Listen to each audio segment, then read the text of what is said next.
headphones on. Put them.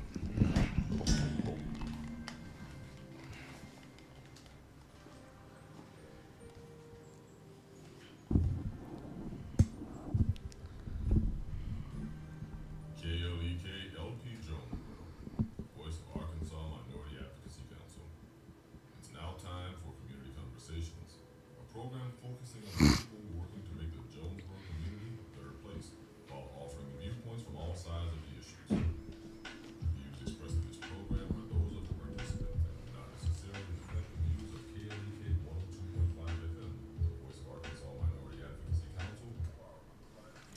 KLK 102.5 FM. Once again, good morning. It is Thursday, June 20th, 2024. This is part 2 of Community Conversation for today. And joining us in the studio now is JP Garrett Barnes. Always a pleasure to have Garrett joining us in the studio today. And, of course, got a couple things we're going to talk about. He does have another one of his infamous town halls that are coming up with a little special twist. And, of course, we'll get some updates also on what is going on with the quorum course. So, all right. So, Garrett, what you got for us? Well, hey, I want to say thank you first off to the A&P Commission for their generous donation to Juneteenth this year, and to KLEK first and foremost for the firework display and just all of the Juneteenth events that took place this month. Wasn't able to be at the parade this year, community fair, unfortunately, but I was able to support my wife that day while she had a state tennis tournament. So took the family out last night at Northside Park, and a beautiful, long fireworks show last night is incredible.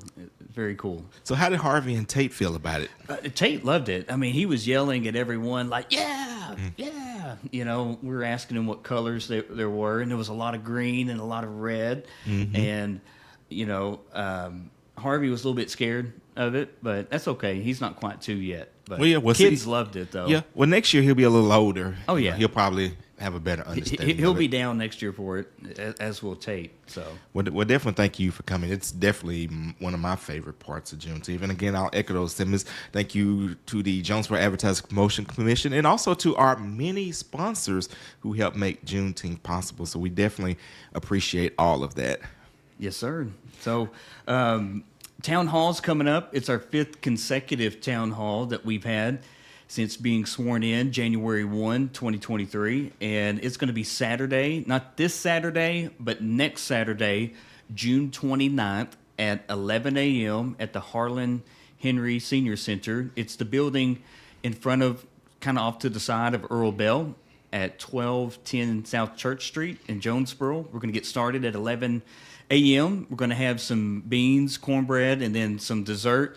Probably going to do like a strawberry shortcake, like poke cake kind of thing. And at 11:15, we're going to start, or whenever people get settled with their plate, have a little bit of time to get started eating, we're going to start a famous Arkansan bingo game. And I've made 40 random bingo cards with different famous Arkansans' names on it, ranging from Bill Clinton to Scottie Pippen, so on and so forth. So it's going to be a real fun time as we play bingos.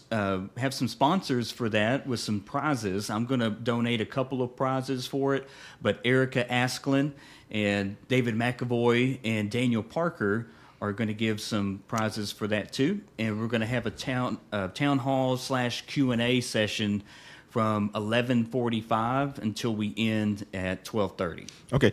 And are you cooking the beans? I am cooking the beans, yeah. Okay. So for those of y'all that didn't know, Garrett actually can cook, y'all. There you go. He hooks it up in the kitchen. You know, sometimes he'll even share it with me. So. Yeah. So tell him about that last thing that got shared, because that was a new experiment. All right. So he last made Rice Krispie treats, but they had a little bit of chocolate in them as well. No, they were Cocoa Pebbles. Cocoa Pebbles. I knew it was some chocolate, but Cocoa Pebbles.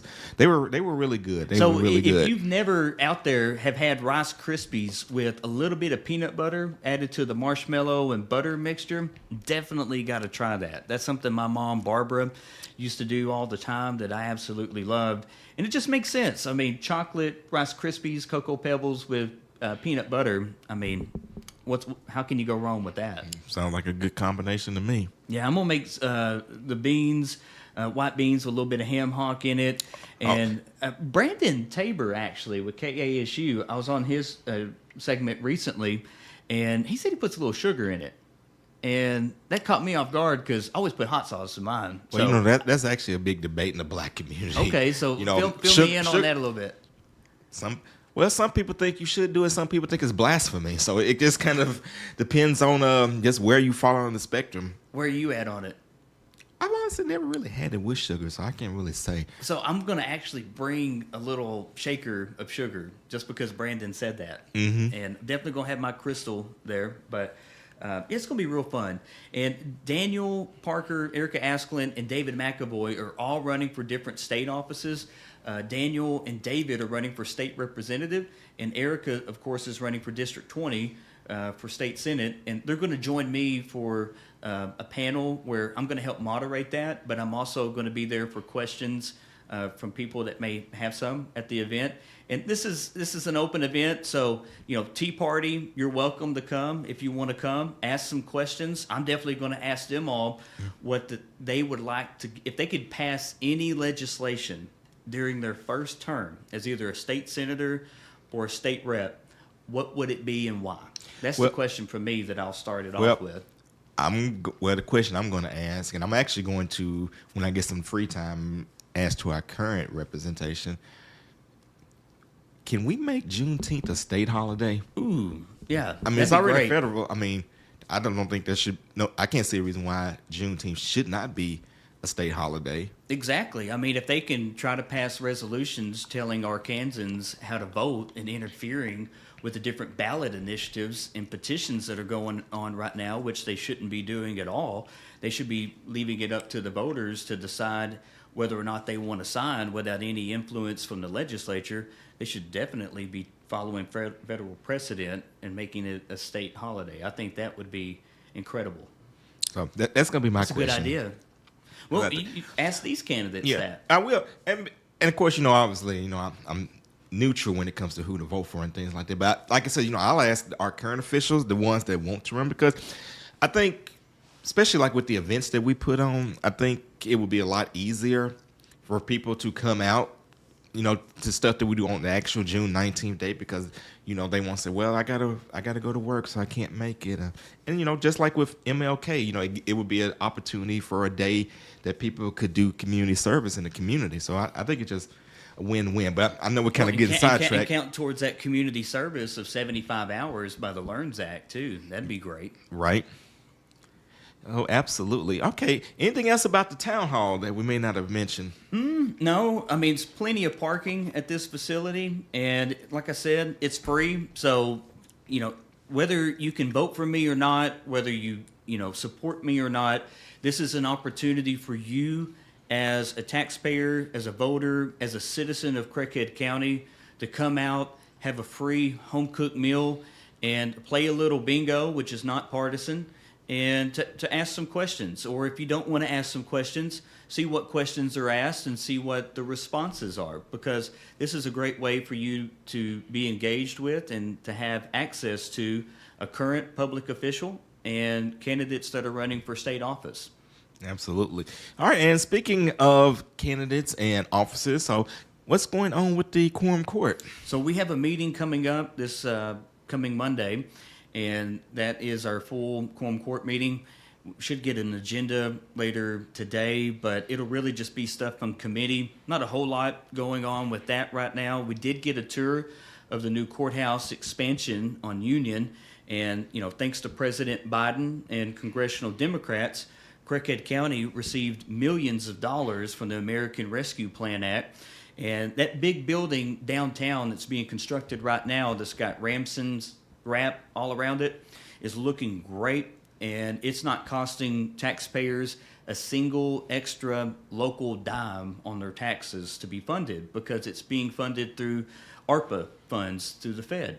And it's worth noting that we wouldn't have received the millions of dollars that we did without President Biden pushing for that and championing that through Congress and congressional Democrats passing it. And it was not popular at all with Republicans. Didn't get, except maybe just a couple, if that, votes congressionally from Republicans. So this is, Craighead County should be thanking congressional Democrats for these ARPA funds that we got. And this building is going to be great. It's going to be good for the bottleneck of the court cases. here locally. It's going to help out with that. We're also going to have new quorum court chamber in there that'll also serve as a community safe room with a capacity of 500. So it's in a very central location in Jonesboro, and I'm excited about it. It's a beautiful building. It's a very good use of space with the architecture that's in there, and I can't wait to see how it continues to develop. I'm looking forward to seeing it as well. I know I've seen a couple pictures of the inside of it, but haven't had a chance to actually walk through it. Next time that we have a tour, and I hope we will right before it's finished, so we can actually see the finishes and everything. It's good to see it now, but it'll be great to see it when it's almost done. I'll be sure to share that with you because. Okay, well, yeah, I'll come out. I can go live from there, kind of show the community.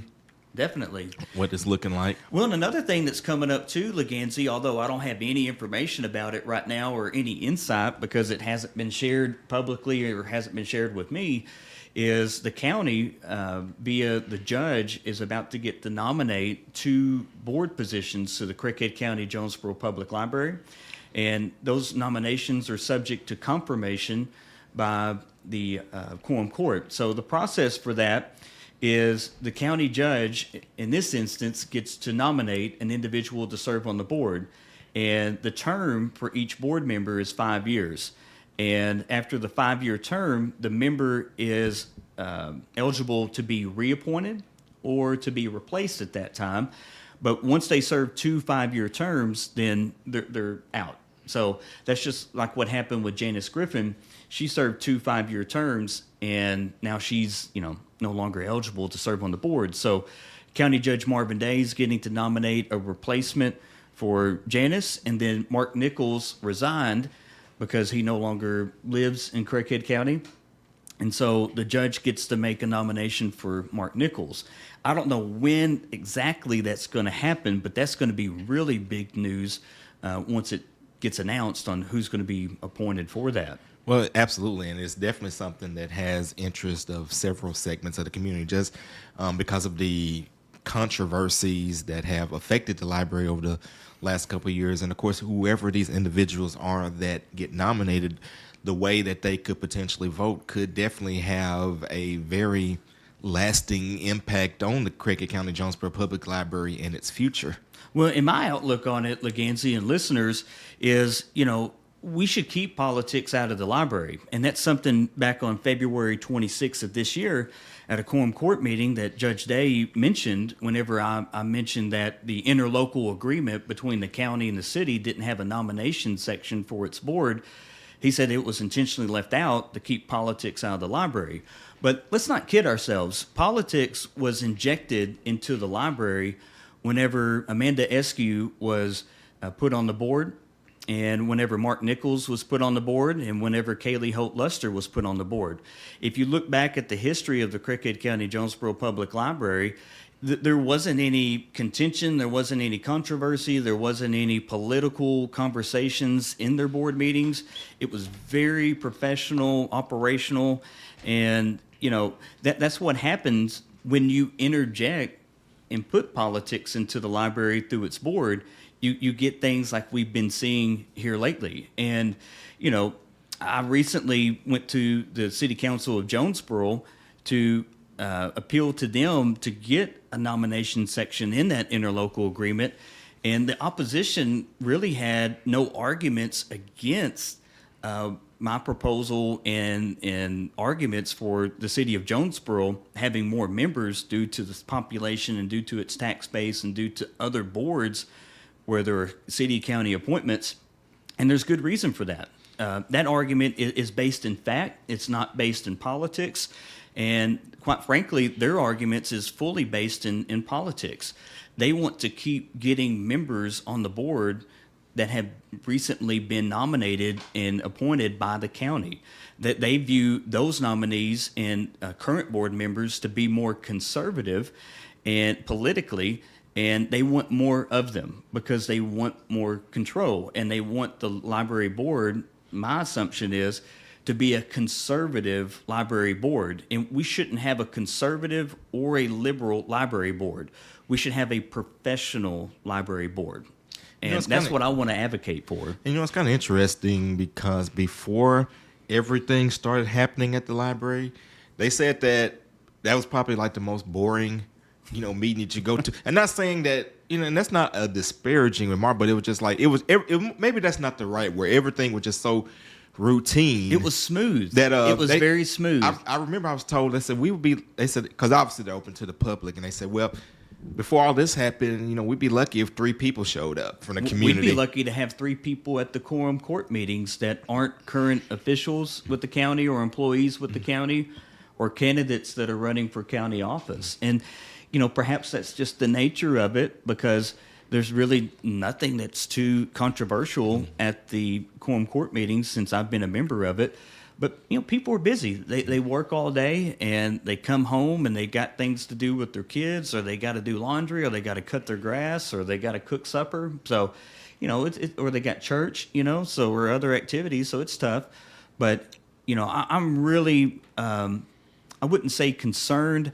I'm just really focused on who our new nominees are going to be for the Craighead County Jonesboro Public Library Board, because I believe they should be nominees that are professional and that aren't trying to exert their political ideology onto the operations and staff of a public library. If it's public, we need to keep politics out of it. And to keep politics out of it, we have to appoint professional people that are capable of keeping their personal ideologies and their personal politics out of the decisions of a public board. And I'm going to actually transition just for a moment as we get ready to get into our last segment, because you mentioned about this. So currently, your position and all of the positions on the quorum court, they are partisan, which means you have to declare a party and run. There are people who want to extend that to city government, the mayor and the city council. How do you feel about that? I don't agree with it at all. I think it's pretty obvious once you have a conversation with somebody or you follow their campaign where they lean ideologically. And the more instances that we can keep partisanship out of local government, the better our local government is going to operate. All right. Anything else? That's it. Just hope to see you Saturday at 11 a.m. at 29th. 12:10. Huh? That's the 29th, right? 29th, yes. Yes, June 29th at 11 a.m. at 1210 South Church Street in Jonesboro. Free food, free dessert, free bingo, fun time, and Q&A with some local candidates along with myself. All right. Well, as always, thank you so much for stopping by and keeping us informed. And that's going to do it for this edition of Community Conversations. You guys have a great and blessed day. This is KLEK 102.5 FM. All right, my guy. All right, man. But hold on a second. Let me stop.